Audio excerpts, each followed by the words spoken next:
studies overwhelmingly reveal that when someone decides not to be loyal, two things happen. They gear down their efforts, their support, and then secondly, they try to enroll others in their cycle of disappointment.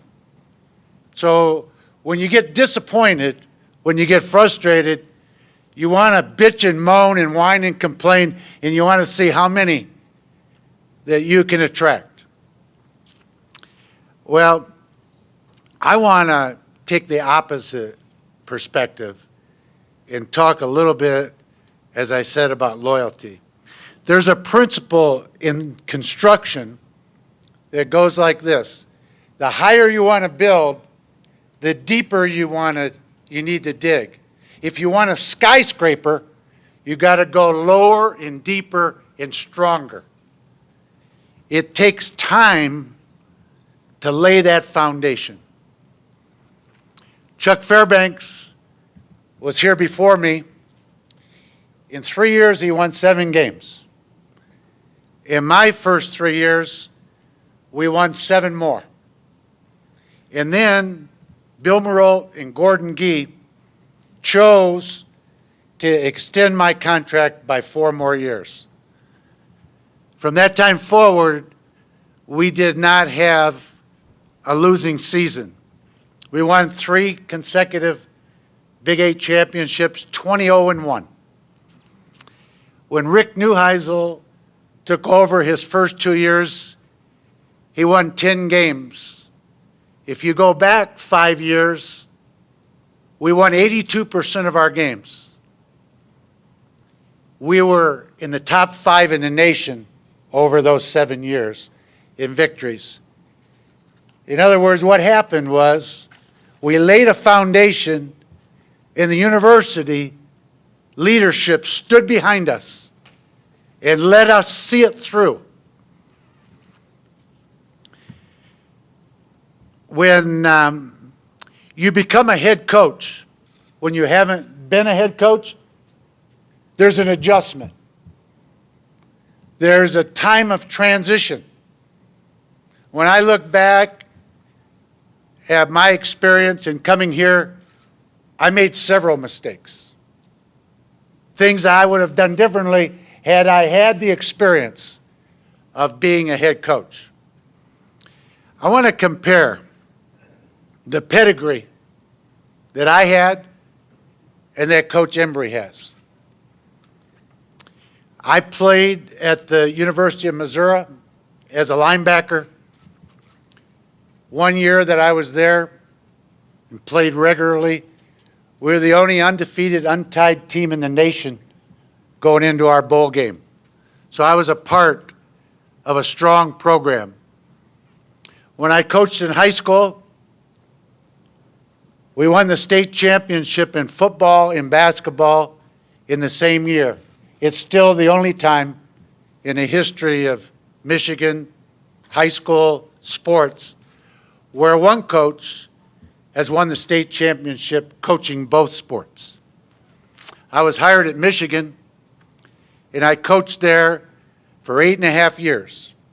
During the time that I was there, I was selected as one of the top 5 defensive coordinators in the nation, and also one of the top 5 recruiters in the nation. That's what got me hired here at Colorado. Jon Embree, I recruited him out of Cherry Creek High School. Maybe you remember or don't remember, but he turned down USC, UCLA, and Ohio State to come to Colorado. When he was a sophomore, he was first team All Big 8, caught more than 50 passes. And then we announced that we were going to the Wishbone. Embree hardly saw another pass, but he didn't hang his head. He was totally into team, and he was a part of the resurgence of Colorado football. But I bring that up because you need to understand, it wasn't about him. And he understood that as a young man, which qualifies him today to make similar demands. In the NFL, Embree went on and played before he was hurt, played a couple years. And then in coaching, he had 9 years experience at Colorado and UCLA, and then 5 years in the NFL. He's as qualified as you're going to get from a guy who grew up in our backyard, contributed greatly to the resurgence of Colorado football, and understands the sacrifices that you have to make when you're rebuilding something.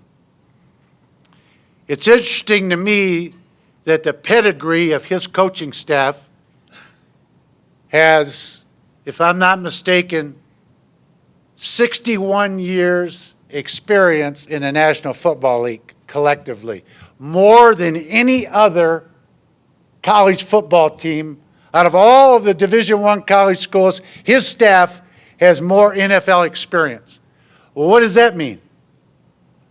Well, in the NFL, you spend a disproportionate amount of time studying football. As opposed to college, you're only limited. In college, you can only have so much time with them.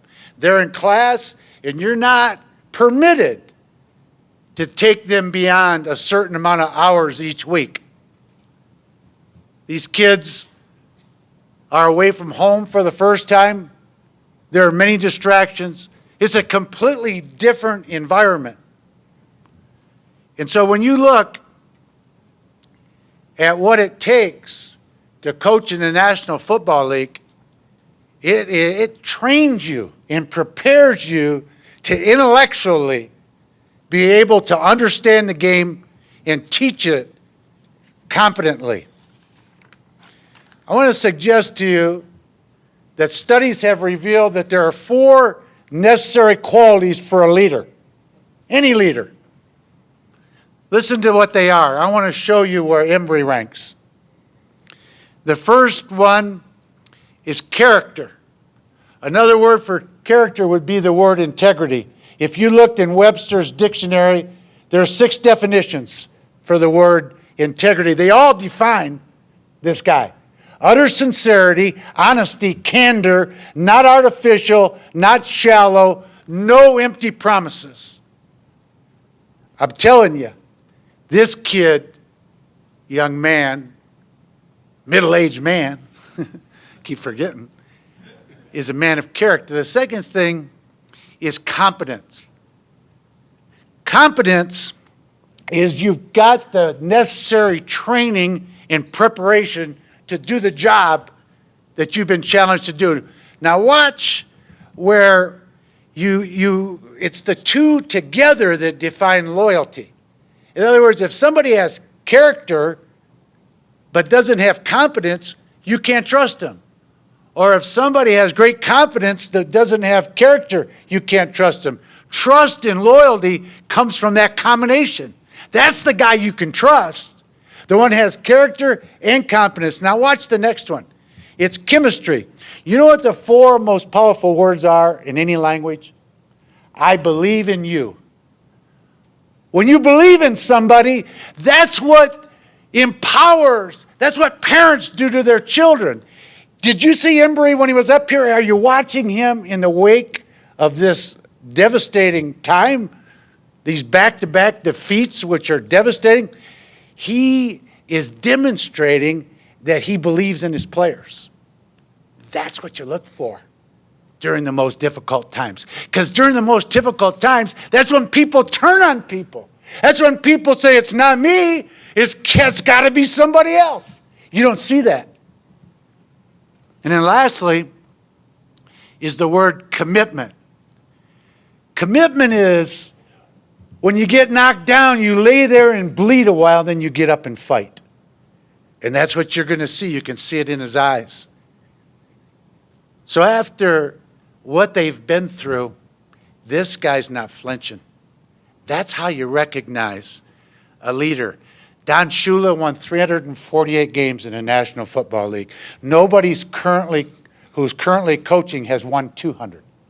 Shula's record won't be broken in our lifetimes. Listen to what Shula said when he got out of coaching. You know, Shula got out, he was still in his middle 60s. He was still young, as NFL coaches sometimes go. Here's what he said.